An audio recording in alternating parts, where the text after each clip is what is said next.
5 segundos de silêncio Sim, pra não. gente descobrir quem que é, né? Sim, eu tô tentando entender se nesse cenário o cara que é o médico do dia seguinte, ele não se torna uma pessoa pior do que o cara que tava lá tentando tomar decisões. É exatamente isso que a gente tá falando. Por quê? Porque no começo ela sabia tudo, então ela tinha tudo pra ser a pessoa melhor. Mas será que a atitude dela não torna ela pior?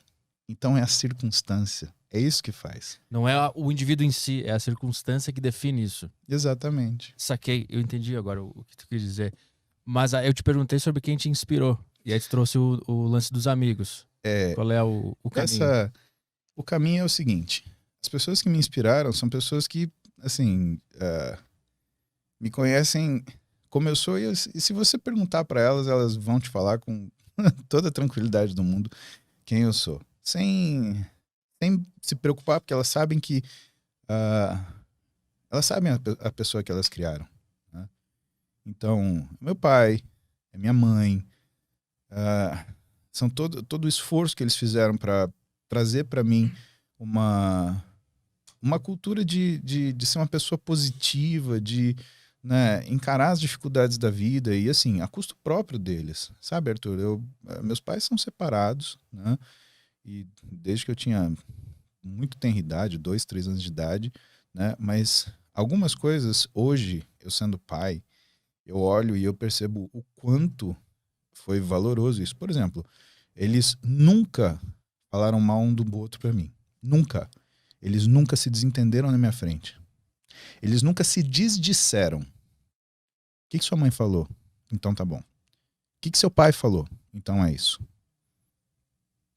Eles sempre estimularam a relação com o outro.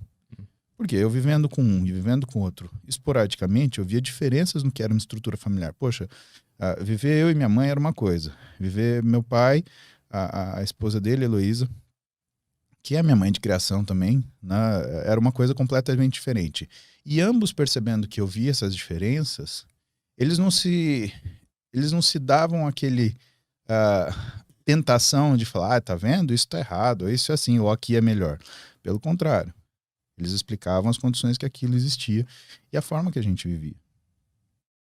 E isso você começa a perceber que é uma visão positiva das coisas que te contamina. E faz com que você olhe para as coisas também de uma forma positiva. Essa estrutura de vida me fez conhecer outras pessoas positivas, né? E parte do que eu sou hoje, né, também eu tenho da minha mulher. Eu conheci a Roberta com 13 anos de idade e eu amei ela na hora que eu vi. Não é que eu me apaixonei, eu amei. Porque eu via nela exatamente aquilo que eu achava de valoroso numa pessoa. Só que eu encontrei numa mulher. Mas o que tu acha que é isso? Como é que tu conseguiu analisar tudo isso tão rapidamente e tão novo? Eu vivi a tua história com a tua mulher, já fiquei com isso na minha cabeça. Porque, assim, eu vivi essa situação dos meus pais desde sempre. Eu não sei te explicar quando que eu tomei consciência sobre isso. Mas para mim era uma coisa óbvia, lógica, né? Tanto que às vezes eu ia na casa de amigos, eu ia na casa de outras pessoas e eu olhava que a dinâmica familiar é uma coisa muito mais belicosa do que, na verdade, serena, né? Principalmente, e eu sou de família italiana, né? Aquela italianada que fala 2 línguas, né? Português e gritando, né? Então, é assim, né? E eu olhava aquilo e falava, nossa, mas que diferente isso é da minha casa, né? Minha vida é tão serena e meus pais são separados, né? Será que não tinha que ser o contrário? Será que eles não tinham que se quebrar, se pegar, se gritar, se xingar, né? E na verdade não era. E de repente eu vejo a Roberta, também filha de pais separados, né? Com irmãos, e convivendo e andando lá na praia. Evidentemente que uma mulher bonita te chama atenção. Mas quando eu te falo, quando a gente pesca aqueles detalhes, cara, eu amei ela. E aí, minha vida até então, aliás, depois disso, foi querer tê-la, né, do meu lado para mim, né?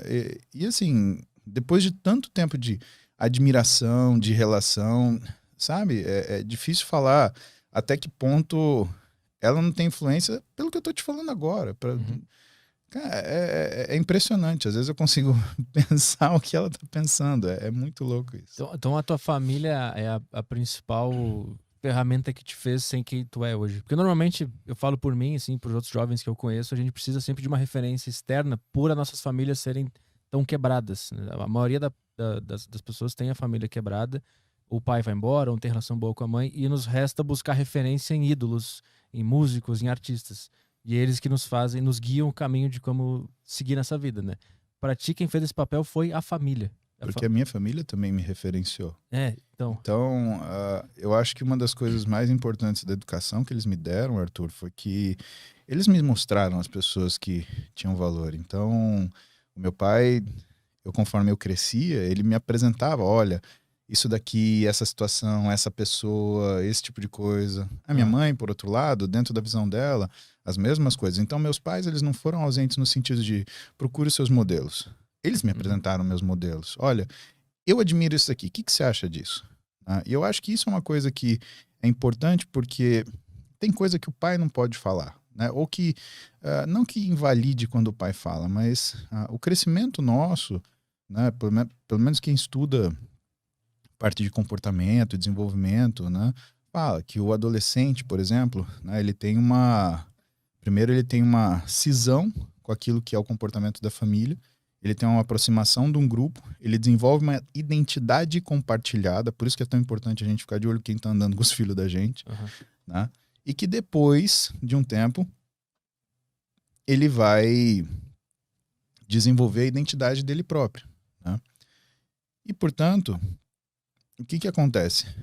O que eles fizeram? Eles semearam em mim as pessoas que valeria a pena, pelo menos na opinião deles, em desenvolver essa identidade, né? Se você deixa isso solto no ar, a pessoa vai buscar as coisas que muitas vezes, por exemplo, está na conveniência. Sim. Isso daqui está próximo, né? E é isso que eu acho que eles sentiram-se preocupados em não deixar acontecer. Porque uma coisa é você ter lá seu pai e a mãe junto falando todo dia na sua orelha. Outra coisa, eles estarem separados. Meu pai ligava todo dia para mim, pegava o telefone hardline, aqueles que ficam no banquinho, né? 226881, era esse o telefone da minha casa em Marília quando eu era moleque, e todo dia ele ligava, e aí, perguntava, trocava ideia, como é que é, você viu tal coisa, mandava eu ler um livro, minha mãe confirmava,